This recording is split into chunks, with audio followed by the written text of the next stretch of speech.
Good evening, everyone. Today is March the 4th, 2024. It's been about 8 months now since I've had my heart transplant surgery.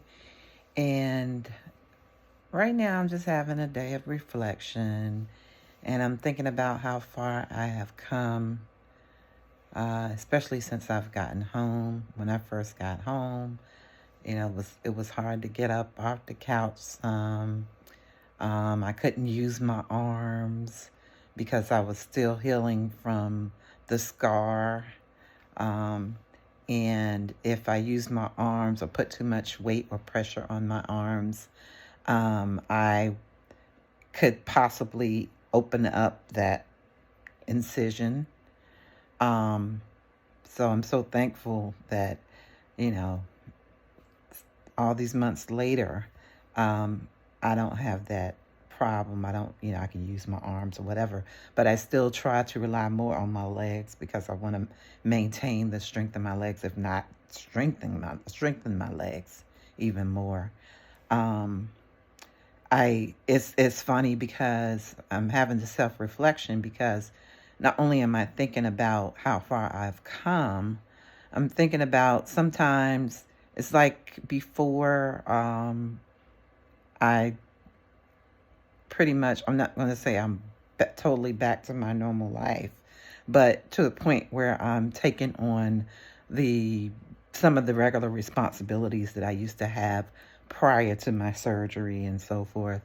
Um, and it's like sometimes you can get so caught up in the daily tasks and stressors and frustrations that you kind of forget about what you were going through prior to that time. And when you couldn't do all those things, when you had to focus on nothing else, or where I had to focus on nothing else but trying to prepare for surgery, trying to think about taking small steps um, towards healing, that kind of thing, and how small steps were, even though they were small as far as maybe in someone else's eyes, they were really big.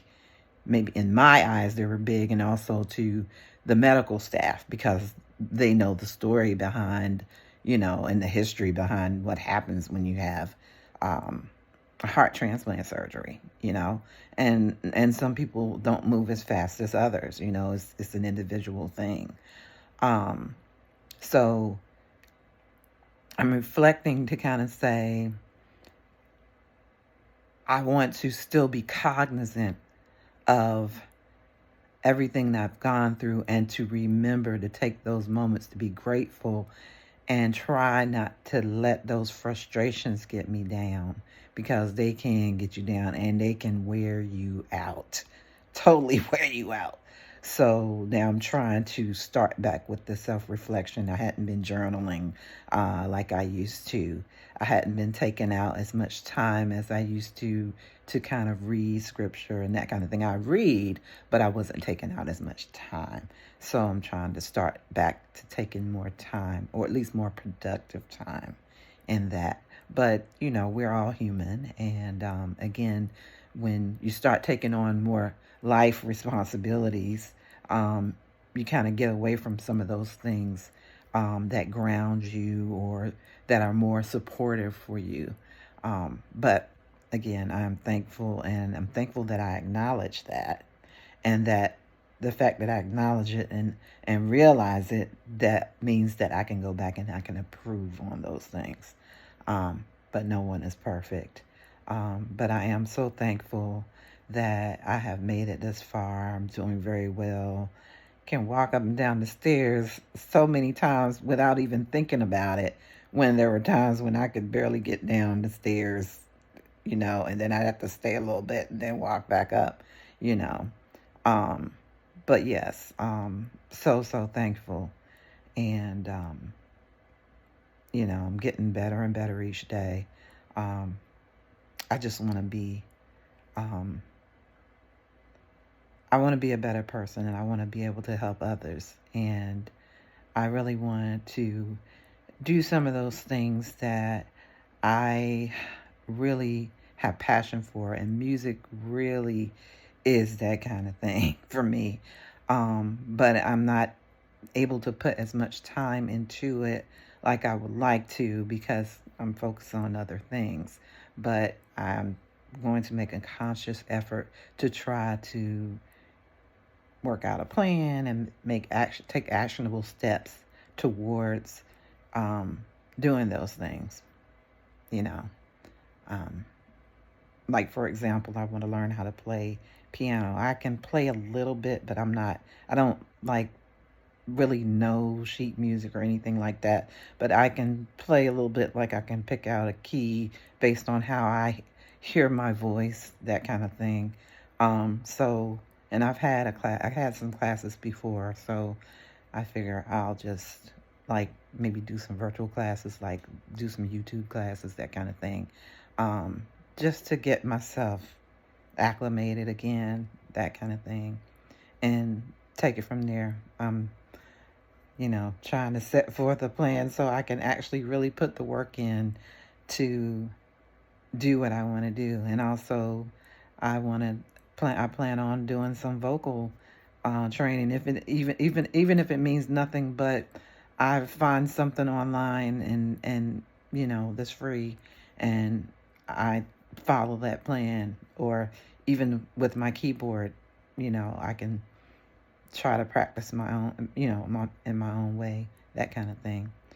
Um, but anyway, yeah, those are some things that I'm thinking of, and I'm noticing, it's getting warmer now because we're in the month of March, as I've mentioned before, and we are, summer's going to be coming up, and I was just reflecting that um, it'll be a year, the end of June, June 30th, as a matter of fact, since I've had my transplant surgery. And I want to do something. Don't know what I'm going to do to celebrate that. Um, but, it's so close to the 4th of July. And I remember that on the 4th of July, um, I wanted to see the fireworks. And I really couldn't see the fireworks. I had to watch it on my iPad. I had it up on my iPad, and I had it on my phone as well, because um, it was it was delayed or something like that, and I couldn't see it as well. So I was going back and forth, and then I was also, and I was trying to watch it on some television broadcast or whatever. Um, but I'm hoping that this year there will be some way I can actually physically go to see some fireworks. It's been years since I've even done that, but you know, I really would like to do that this year. Um, so, but anyway, I'll end this little uh, video. Just wanted to give a little bit of reflection and just kind of show how thankful I am, or at least talk about it. All right, everybody, have a blessed day or a blessed evening.